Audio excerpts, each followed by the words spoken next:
அன்பான நேயர்களுக்கு வணக்கம். இன்றைய நிகழ்ச்சியில டைபாய்டு என்று சொல்லக்கூடிய ஃபீவர், இத தமிழ்ல குடல் அம்மை அப்படின்னு சொல்லுவோம். குடல் அம்மை தான் டைபாய்டு. சரி, இப்போ டைபாய்டு மற்றவங்களுக்கு ஈஸியா பரவும். பல காரணங்களால நமக்கு வரும். இப்போ நிறைய பேர் இப்போ உதாரணத்துக்கு பழம், மாம்பழம், மட்டன், சிக்கன் எது வேணா எடுத்துக்கலாம். நீங்க இது உள்ள பகுதியில் பார்த்தீங்கன்னா ஈ மொய்த்து கொண்டிருக்கும். ஈ நிறைய உட்கார்ந்துட்டு இருக்கும்.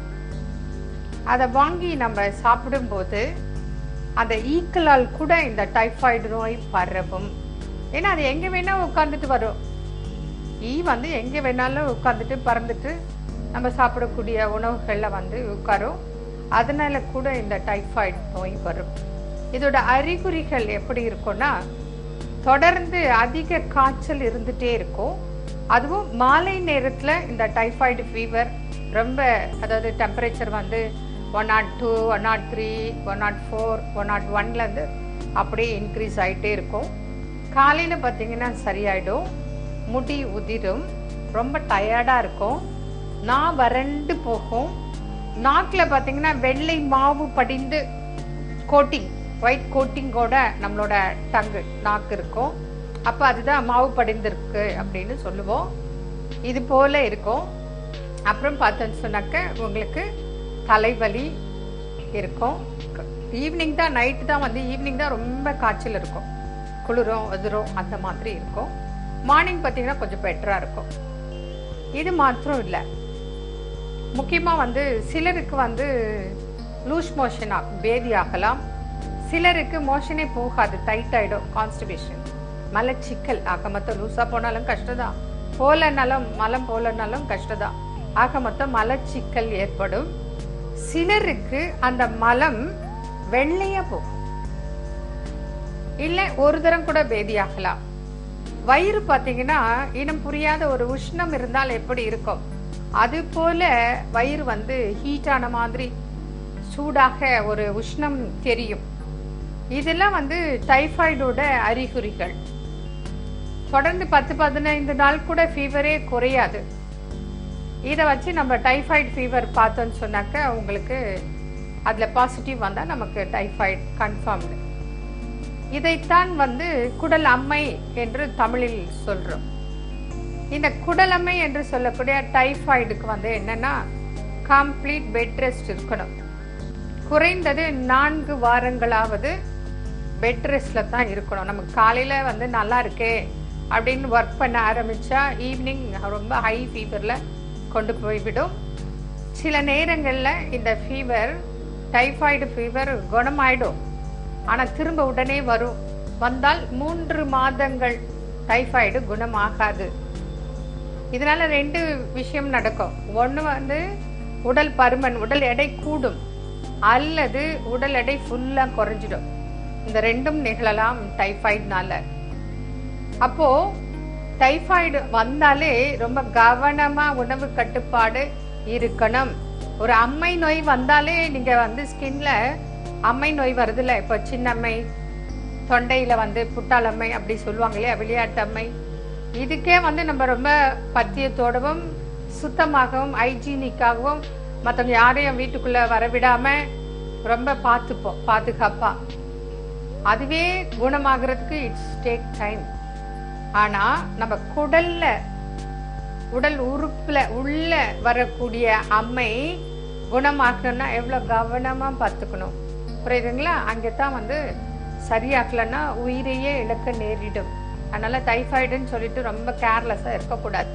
ரொம்ப ரொம்ப கவனமா அக்கறையா பொறுமையா இருக்கணும். அதுக்கு தான் முதல்ல பெட் ரெஸ்ட், அது முதல் ட்ரீட்மெண்ட். அடுத்தது பார்த்தோன்னா உணவு கட்டுப்பாடு. அதாவது இளநீர், மோர், ரொம்ப தண்ணியாட்டம் கஞ்சி, பால், இது போன்ற லிக்விட் ஃபுட்டு தான் முதல் உணவு.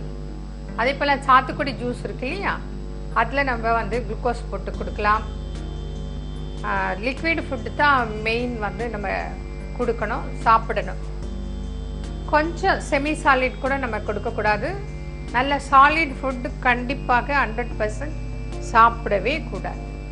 ஏன்னா கொஞ்சம் மென்று சாப்பிட்ற மாதிரி சாப்பிட்டா கூட அது உயிருக்கு ஆபத்து. அதை புரிஞ்சுக்கணும். அப்போது லிக்விட் ஃபுட்டே நம்ம எடுத்துக்கிட்டு கூட நீங்கள் டாக்டர் என்ன மருந்து மாத்திரை கொடுக்குறாங்களோ எடுக்கலாம்.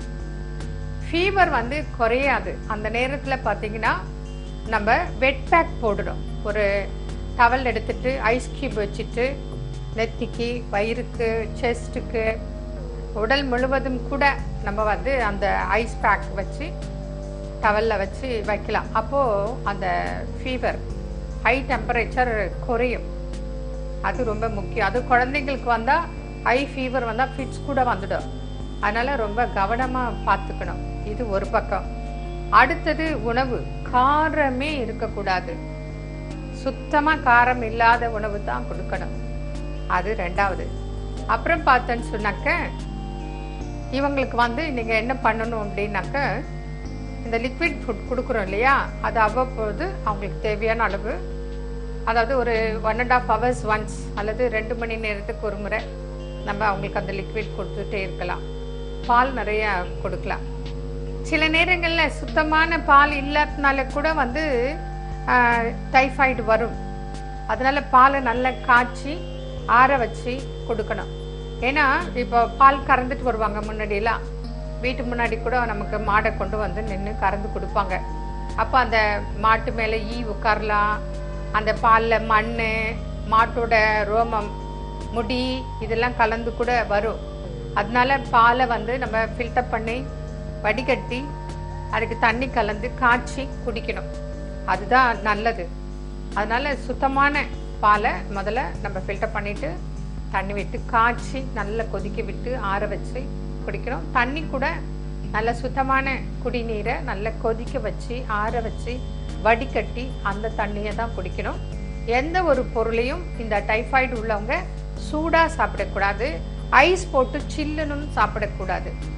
நார்மல் ரூம் டெம்பரேச்சர் என்னவோ அந்த டெம்பரேச்சரில் அல்லது வெது வெதுப்பாக வார்மாக குடிக்கலாம். சூடாக கண்டிப்பாக குடிக்கக்கூடாது. அதே போல் சில்லுன்னும் குடிக்கக்கூடாது. இதெல்லாம் எடுத்துக்கலாம். அதுக்கப்புறம் பார்த்திங்கன்னா ஒரு 2 weeks கழித்து கொஞ்சம் ஃபீவர் குறையும். அந்த நேரத்தில் இவங்களுக்கு கொஞ்சம் கஞ்சி மாதிரி செமி லிக்விடாக இவங்களுக்கு கொடுக்கலாம். காய்கறி சூப் கொடுக்கலாம். இந்த ஃபீவர் குறையிறதுக்கு முக்கியமாக என்ன பண்ணணும், அகத்தி மரம் இருக்கு இல்லையா, அதோட மரப்பட்டை கொஞ்சம் எடுத்துக்கலாம். எடுத்துட்டு ஒரு மிளகு, ஒரு அரை ஸ்பூன் சீரகம், கொஞ்சம் உப்பு போட்டு இந்த அகத்தி மர பட்டை இருக்கு இல்லையா, சும்மா ஒரு 50 கிராம் எடுக்கும். எடுத்து நல்லா கழுவிட்டு நுணுக்கி அதை தூள் பண்ணி போட்டு ஒரு டம்ளர் தண்ணி ஊற்றி நல்லா கொதிக்க வைங்க. கஷாயமாக்குங்க. அந்த 100 ml வந்து 50 ml ஆகும் வரை காய்ச்சி வடிகட்டி, அதுபோல் 50 ml காலை மாலை அவங்களுக்கு அந்த டைஃபாய்டு முழுமையாக குணமாகும் வரை இதை வந்து கொடுக்கலாம். சாத்துக்குடி ஜூஸ், ஆரஞ்சு ஜூஸ், ஆப்பிள் வந்து பால் போட்டு அரைச்சி அதில் பேரிச்சம்பழம் கலந்து அரைச்சி அதுபோல் உணவுகளை வந்து கொடுக்கலாம். பால் நிறையா கொடுக்கலாம். 2 வாரம் கழித்து வந்து மோர் கொடுக்கலாம். கண்டிப்பாக டெய்லி இளநீர் சாப்பிடலாம். இது போல் பால் பனவெல்லம் கொடுக்கணும். அப்போ அந்த உடல் உஷ்ணத்தை தணிக்கும். அதுக்கப்புறம் தான் வந்து அவங்க ஒரு 2 weeks 3 weeks கழித்து தான் வந்து தலைக்கு குளிக்கணும். அதுக்கு முன்னே வந்து உடம்பை வந்து நம்ம தொடச்சி விடலாம். வார்ம் வாட்டரில் நம்ம வந்து தொடச்சி விடலாம். டெய்லி காலையில் மலையிலலாம் குளிக்கக்கூடாது. குளித்தாங்கன்னா கூட ஃபீவர் அதிகமாகிடும். அதனால் உடம்பை சுத்தம்தான் படுத்தணுமோ ஒழிய குளிக்கக்கூடாது. அது நல்ல ஒரு 2 week கம்பல்சரி. இந்த மாதிரி தான் நம்ம அந்த டைஃபாய்டு நோயாளிகளை வந்து கவனமாக பார்த்துக்கணும். அப்போ இது போல் நம்ம செய்துட்டு வந்தோன்னு சொன்னால் இந்த குடல் அம்மை என்று சொல்லக்கூடிய டைஃபாய்டு வந்து படிப்படியாக குணமாகும். நிறைய பேர் வந்து தவறுதலாக ஃபீவர் குறைஞ்சிருச்சு, நைட்டு சரியாக போச்சுன்னு காலையில் இட்லி, தோசை, சப்பாத்தி இது மாதிரி சாப்பிட்டா அந்த டைஃபாய்டுங்கிற நோய் 3 மாதம் ஆனாலும் குணமாகாது, நம்மளை பாடாப்படுத்தும். அதனால வந்து நம்மளோட படிப்பு, வேலைக்கு போகிறது, இந்த மாதிரி பல வேலைகளை நம்மளால் சுத்தமாக செய்ய முடியாமல் 3 மாதம் படுக்க வச்சுட்டோம். அந்த மாதிரியெல்லாம் இல்லாமல் டைஃபாய்டுன்னு சொன்னால் இது குடல் அம்மை. கவனமாக பார்த்துக்கொள்ள வேண்டும். நன்றி, வணக்கம்.